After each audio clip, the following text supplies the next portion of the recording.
में सबसे अच्छी इनोवेशन मुझे कोई चीज़ लगती है ना, तो वो है स्किन टिंट। अब ये ना 70% मेकअप होता है और 30% स्किन केयर को जब मिला के कुछ फॉर्मुलेशन बनती है ना, उसको स्किन टिंट बोलते हैं। अब आई होप ये चीज़ क्लियर होगी। जैसे मान लो सीरम, सनस्क्रीन, ये सब मिला दिया, प्राइमर और थोड़ी सी कवरेज, ये सब मिलकर ना आपका बन जाता है स्किन टिंट। सिंपल, ठीक है। अब मैंने ना मार्केट की सारी पॉपुलर जो भी स्किन टिंट्स थी मैंने ऑर्डर कर दी। कुछ मार्केटिंग गिमिक था, मैंने कहा चलो ये भी ट्राई कर देखते हैं, और कुछ मतलब सब लोगों को पसंद आ रही थी तो मैंने वो भी ऑर्डर कर दी। अब ये है सारी ऑलमोस्ट 8 to 9 स्किन टिंट्स है जो कि आज मैं रिव्यू करने वाली हूँ। ब्रूटली ऑनेस्ट रिव्यू होने वाला है, कुछ स्पॉन्सर्ड नहीं है, कोई भी ऐसा मैं फेक रिव्यू नहीं बताने वाली हूँ। बिना किसी देरी के इस वीडियो को स्टार्ट करते हैं एंड वन बाय वन देखते हैं कौन से हैं वो। अब ये देख रहे हो एक्ने मार्क्स, ये सब है ना, ये सब कवर नहीं करता है स्किन टिंट। आपको एक इवन स्किन टोन प्रोवाइड करता है क्योंकि शेड टू मीडियम कवरेज है, वरना वो फाउंडेशन ही बन जाएगा ना अगर बहुत ज़्यादा कवरेज प्रोवाइड करेगा। अब डेली में इतना ही चाहिए होता है। मैं अगर अपने क्राइटेरिया बताऊँ कि मैं एक स्किन टिंट में क्या ढूंढती हूँ तो वो कुछ ऐसा होगा, SPF होना ही चाहिए। और दूसरा क्राइटेरिया जो मेरा है, बिल्डेबल कवरेज हो, शेड टू मीडियम कवरेज हो, लेकिन इन केस अगर मुझे बिल्ड करना हो तो वो भी इजीली हो जाए। और ब्लेंड मैं फिंगर से ही कर लूँ, मुझे एक्स्ट्रा ब्रश ना यूज करना पड़े कि हाँ यार मतलब इजीली ब्लेंड हो जाए वो। प्राइस अराउंड 500 to 600 हो, वो भी वर्किंग है। अगर इन केस कुछ एक्स्ट्रा मुझे बेनिफिट दिखाई दे तो मैं 1000 तक भी मेरा बजट जा सकता है। चलो बिना किसी देरी के अब स्टार्ट करते हैं इस वीडियो को। सबसे पहले बात करते हैं स्मैश बॉक्स की। ये हेलो ग्लो, ये मेरी फीड पे लिटरली इतने टाइम से आ रही थी ना, तब जाके मैंने 2-3 महीने पहले ही इसको लिया। लेकिन इसका प्राइस पॉइंट बहुत ज़्यादा मुझे बॉदर करता है। इसका प्राइस मेरे को इतनी सी 12 ml की बॉटल का 1700 कुछ पड़ा, और इससे बड़ी वो 3400 कुछ की आती है। लेकिन मतलब प्राइस बहुत ज़्यादा है, but when it comes to the quality, मतलब फ्रेग्रेंस फ्री है, साथ में जब ब्लेंड करने जाती हूँ तो हाथ से ही नॉर्मल ब्लेंड हो जाता है। इसकी कवरेज इतनी प्यारी है, मतलब मुझे ना स्किन टिंट जैसे चाहिए। मतलब मेरे एक्ने मार्क्स दिखे भले, ऐसा नहीं है कि मतलब वो पुताई काइंड ऑफ वाला सीन ना हो। जैसे मतलब फाउंडेशन वगैरह लगाते हैं तो उसमें लगता है ना एक्ने अलग ही दिख रहे होते हैं कि भाई कुछ करके आई है, बट वहीं पे ये मतलब एक्ने के मार्क्स तो काफ़ी हद तक फेड कर देता है, बट ऐसी कोई बहुत ज़्यादा कवरेज नहीं है जो कि स्किन टिंट के लिए बिल्कुल परफेक्ट है। अब इसमें SPF ऑलरेडी है, 25 SPF के साथ आता है, लेकिन स्टिल आई वुड से कि आप एक मतलब SPF तो बिल्कुल लगाओ, ऐसे स्किप मत करो, इसके भरोसे मत रहो। बट अगर आपको मैं बोलूँ, आप फिंगर से इसको ब्लेंड कर सकते हो, कोई ब्रश नीडेड ही नहीं है। मैं किसी दिन तो प्राइमर वगैरह कुछ भी नहीं लगाती, उसको थोड़ा सा शेक करती हूँ और मतलब हाथ से ही ब्लेंड हो जाता है। इतना प्यारा कवरेज मिलता है, मतलब वर्थ एवरी पैनी। बट थोड़ा सा अगर प्राइस अराउंड 1000 के नीचे हो तो मैं तो इसको मतलब लिटरली हर बारी परचेज करूँ। पूरे दिन स्टे करेगा। साथ में इसकी ना जो मैट फिनिश, मतलब मैट नहीं, कंप्लीटली डैमी मैट बोलेंगे, जो कि मुझे पर्सनली बहुत अच्छी लगती है। अब कहीं ना वो, अगर मेरी ऑयली स्किन है, मैं अपने फेस पे कुछ भी ऐसा प्रोडक्ट लगाती हूँ ना, बहुत ग्लासी स्किन वाला, ग्लॉस स्किन वाला, तो मैं लगाती हूँ, बिल्कुल फेस ना और ज़्यादा ऑयली लगता है, और मतलब मुझे लगता है ना वो बिल्कुल अच्छा नहीं लगता। मुझे personally I am not a fan of dewiness, मुझे थोड़ा मैटिफाइंग इफेक्ट ज़्यादा अच्छा लगता है। अब ऑयली स्किन, दैट्स वाई।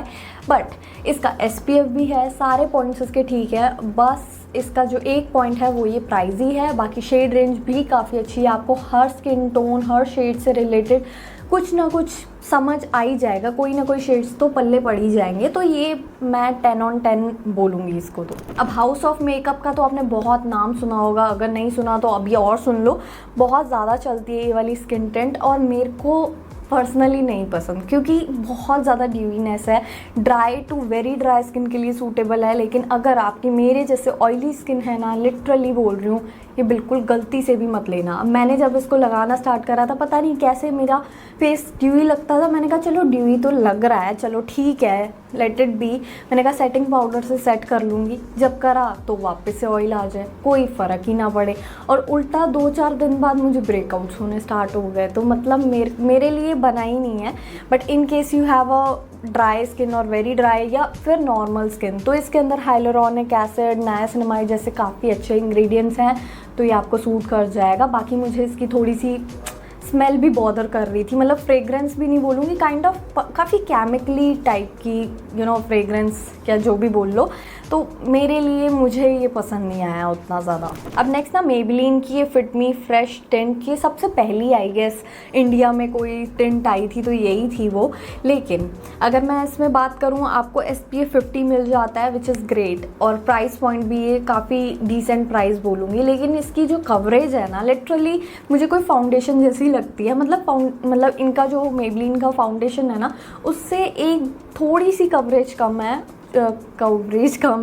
और मतलब इसका जो ब्लेंडेबिलिटी है ना, बस उसमें थोड़ा डिफरेंस है। वो थोड़ा थिक है फाउंडेशन इनका, लेकिन ये जो इनका स्किन टिंट है वो थोड़ा liquidy kind of runny texture है, इजीली ब्लेंडेबल है, बट ऑलमोस्ट कवरेज सिमिलर है। मतलब मुझे स्किन टिंट और फाउंडेशन में कोई ऐसा डिफरेंस नहीं दिखा। मतलब यार स्किन टिंट की थोड़ी शी टू मीडियम कवरेज ठीक रहती है, बट इसका थोड़ा सा ज़्यादा कवरेज है। और जब भी मैं इसको लगाती हूँ ना, मतलब फेस पे ना ऐसे सेपरेट होने लगता है, थोड़ा क्रीज आने लगती है।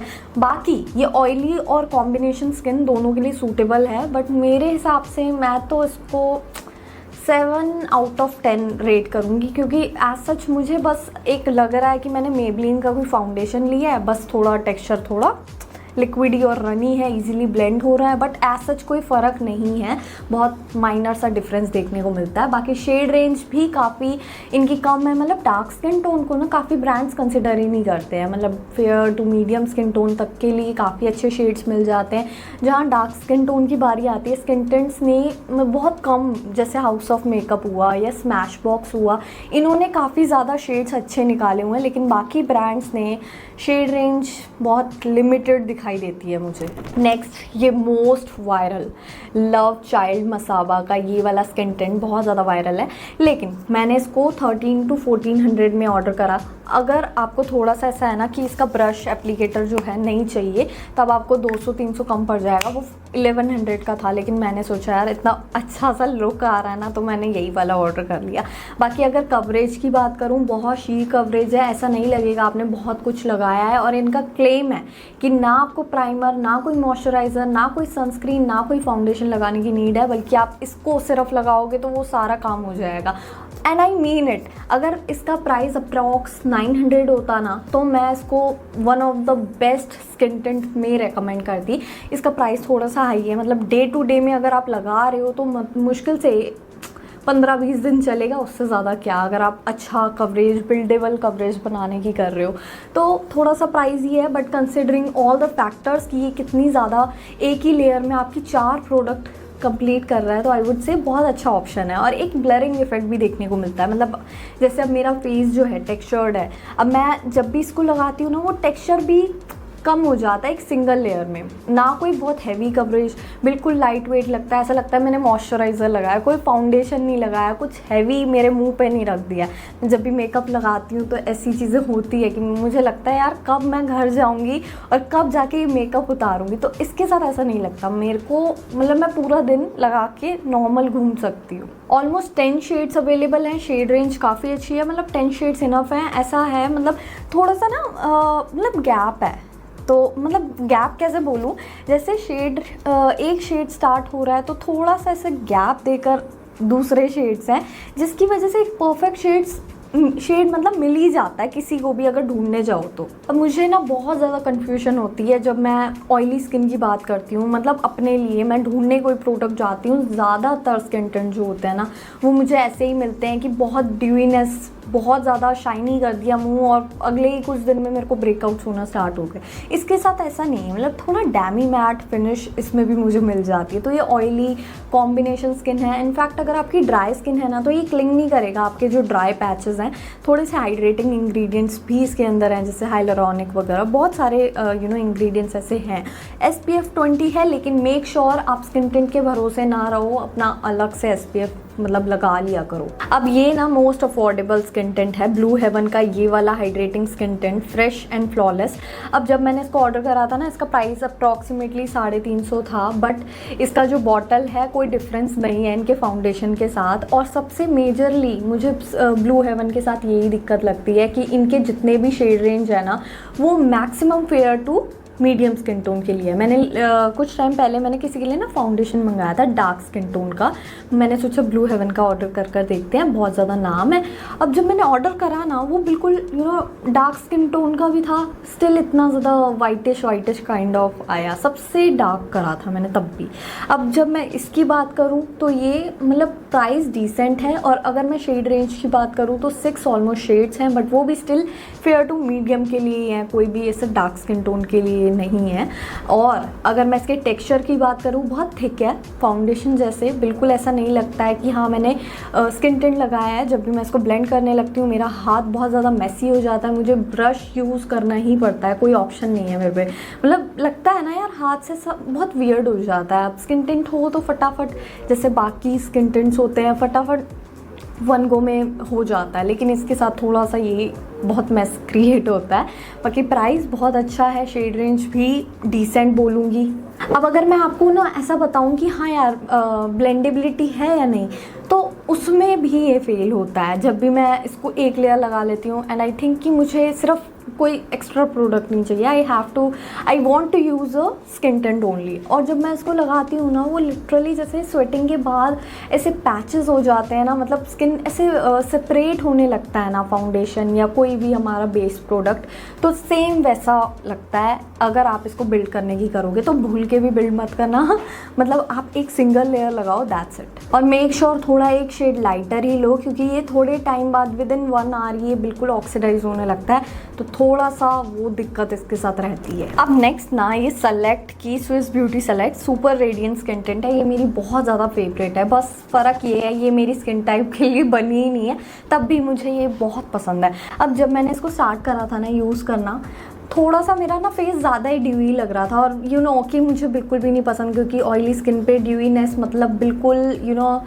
स्किन सुपर सेंसिटिव हो जाती है, अब लगती है ऐसी। अब मैंने इसको जब भी लगाना होता है ना, मेरे को भर भर के पाउडर से सेट करना पड़ता है, वो चीज़ थोड़ा सा मेसी भी वो हो जाता है ना, एक लेंदी प्रोसेस लगने लगता है, इसलिए मैं इसको कम यूज़ करती हूँ। बट अगर आपकी वेरी ड्राई या नॉर्मल स्किन टाइप है, तब ये आपको बहुत पसंद आएगी। मतलब इतनी अफोर्डेबल, अच्छा खासा 3 शेड्स हैं, ज़्यादा नहीं है, तो शेड रेंज थोड़ी सी वीक है इनकी। लेकिन अगर मैं इसकी कवरेज की बात करूँगी, बिल्डेबल कवरेज है, sheer to medium coverage provide करता है, वो सारी चीज़ें तो एकदम क्या बोलूँ, मतलब 10 on 10 है। बाकी अगर बात करें थोड़ा सा इनको ऑयली स्किन के लिए सेम ऐसा कुछ बनाना चाहिए, मैं तो लिटरली बहुत ज़्यादा खुश होंगी अगर ऐसा कुछ ये इनोवेट करें। इसका मेन रीज़न मुझे इसलिए ये पसंद है ना, ये बटर लाइक बिल्कुल एकदम मक्खन जैसे ना ब्लेंड हो जाती है, तो वो चीज़ मुझे इसकी बहुत अच्छी लगती है। साथ में ये ड्यूईनेस भी एक ड्राई स्किन वाले के लिए तो अच्छी ही है ना, तो इस वजह से ये 10 on 10 है। बस अगर ये मेरी स्किन टाइप के लिए होता तो मैं इसको 100 out of 10 देती, कंसिडरिंग द प्राइस। नेक्स्ट, ये लॉरियल की जो स्किन टिंट है, वो बहुत ज़्यादा आप लोगों ने प्रमोशंस वगैरह में देखी होगी, मुझे भी ठीक लगी। बस इसका शेड रेंज जो है वो फेयर की तरफ ज़्यादा रिवॉल्व कर रहा है, मतलब एक 4 to 5 मीडियम ही शेड है, जो कि मीडियम स्किन टोन के लिए बेटर ऑप्शन है। जैसे मैंने भी यही ऑर्डर करा है 4 to 5 मीडियम। इसके अंदर 1% हाइलुरोनिक एसिड भी है, जो कि एक हाइड्रेटिंग इंग्रेडिएंट है, तो ड्राई स्किन के लिए भी सूटेबल है। बट मैं जब इसको लगाती हूँ ना, एक सॉफ्ट मैट फिनिश होती है ना, बिल्कुल वैसी आती है। मतलब मेरे लिए ये स्किन टिंट मुझे पर्सनली बहुत पसंद आया। थोड़ा सा अगर ये थोड़ा शेड्स को एक्सपैंड करें ना, तब तो ये बहुत अच्छा ऑप्शन रहेगा। ब्लेंड करना इसको इतना स्मूथ रहता है ना, मुझे सेट वगैरह करने की नीड नहीं है। मैं सुबह लगा रही हूँ, रात तक आराम से, कोई टचअप्स नहीं चाहिए, कुछ सेट नहीं करना, नॉर्मल आपने लगाया, हाथ से ब्लेंड करा, ब्लेंड भी हो गया, तो वो चीज़ बहुत ज़्यादा कन्वीनियंट हो गई है। और ऊपर से इसका जो ड्रॉपर वाला पैकेजिंग है ना, वो तो मुझे बहुत पसंद आया। पहले मुझे डायरेक्टली इनका जो क्या बोलते हैं, जो भी बोलते हैं इसको, एप्लीकेटर जो होता है, वो डायरेक्टली फेस पे लगाना पड़ता है। बट इसमें इनका इनोवेशन मुझे सच में बहुत अच्छा लगा है कि मतलब तुम ड्रॉपर से लगाओ, अच्छे से ब्लेंड कर लो हाथों से, तो बहुत प्रोसेस जो है वो इजी हो जाता है। बाकी काफ़ी लोगों को ऐसा लग रहा है कि ये फाउंडेशन ही है इनका, मतलब जो लॉरियल का दूसरा फाउंडेशन वगैरह भी आता है ना सेम ही पैकेजिंग में, वही लग रहा है। लेकिन मेरे साथ ऐसा नहीं था, मैंने अपने एक्ने मार्क्स पे लगाया, कुछ भी ऐसा हाइड नहीं हुआ, बिल्कुल नेचुरल जो मेरी स्किन है वैसी ही लगी मुझे। और जैसे मैंने टिश्यू टेस्ट भी कर देखा था, उतना ज़्यादा ट्रांसफ़र भी नहीं होता, मतलब आपने एक बार ही सुबह लगाया छुट्टी, मतलब कुछ टचअप्स नहीं, कुछ भी नहीं। तो ये मेरे हिसाब से काफ़ी अच्छा ऑप्शन है, काफ़ी अच्छी इनोवेशन है लॉरियल की, नया प्रोडक्ट है, सब चर्चा में रहता है ये वाला स्किन टिंट इनका, लेकिन viral for a reason. Dot and की का आज तक का कोई प्रोडक्ट मुझे इतना पसंद आया होगा ना, वो इनका स्किन टिंट होगा, मतलब स्किन टिंट नहीं, सनस्क्रीन टिंट जो भी बोल लो, मतलब इसकी जो कवरेज है ना वो है ही नहीं, सच में कवरेज के नाम पे कुछ है ही नहीं। बस जब मैं लगाती हूँ मेरा फेस इवन टोन हो जाता है, बट स्टिल मुझे कुछ हैवी फील नहीं होता फेस पे, ऐसा लगता ही नहीं है मैंने कोई स्किन टिंट लगाया, मुझे लगता है मैंने नॉर्मल सनस्क्रीन ही लगाया। जब मैं रिमूव करने जाती हूँ तब थोड़ा सा उसको टिश्यू वगैरह को देख कर लगता है हाँ मैंने मेकअप तो लगाया हुआ था, बट ऐसा कुछ बहुत हैवी नहीं लगता, लाइट वेट है, अच्छा खासा स्किन टोन जो है इवन टोन कर देता है। उसके अलावा कुछ ऐसा नहीं कि कुछ रख दिया हो मुंह पे। फ्रेग्रेंस फ्री भी है, नॉन कोमेडोजेनिक भी है, तो मुझे मेरी एक्ने प्रोन सेंसिटिव स्किन के लिए बहुत अच्छा ऑप्शन लगता है ये। और ऑल स्किन टाइप सूटेबल है वैसे तो ये कहते हैं, मतलब जो ऑयलीनेस है ना, मतलब ऑयली ग्लो नहीं देता ये, ग्लो टाइप ऑफ ग्लो देता है। तो हाँ कहीं ना कहीं मैं अग्री करूँगी, थोड़ा बहुत मुझे सेट करना पड़ता है, पाउडर यूज़ करना पड़ता है तो अच्छे से सेट हो जाता है। बाकी ऐसा नहीं कहूँगी बिल्कुल मैट फिनिश देता है, ऐसा सॉफ्ट मैट फिनिश मैं बोलूँगी इसकी। और मैंने यूजुअली सनस्क्रीन टिंट्स में ना इतने सारे शेड्स नहीं देखे हैं, ऑलमोस्ट 3-4 शेड्स हैं इनके पास, तो वो चीज़ भी इनका एक एड ऑन पॉइंट है। एंटायर कलेक्शन में से अगर मेरे टॉप 4 की बात करूँ जो कि हाँ मतलब मैं अप्रूव करती हूँ, तो फर्स्ट पे होगा love child by Masaba, and second पे होगा स्मैश बॉक्स का हेलो ग्लो, एंड थर्ड पे होगा ये डॉट एंड की का। प्राइस रेंज बहुत अच्छा है एंड ओवरऑल इसका टेक्सचर वाइज बहुत अच्छा है। उसके बाद होगा लॉरियल का ये वाला स्किन लाइक टेंटेड सीरम। तो ये मेरे टॉप 4 हैं and that's it for this video. I hope आप सबको पसंद आई होगी, अगर पसंद आई है तो लाइक कमेंट शेयर सब्सक्राइब जो ठीक लगे वो कर देना, एंड मुझे कमेंट्स में ज़रूर बताना नेक्स्ट वीडियो किस टॉपिक से रिलेटेड चाहिए। बाय।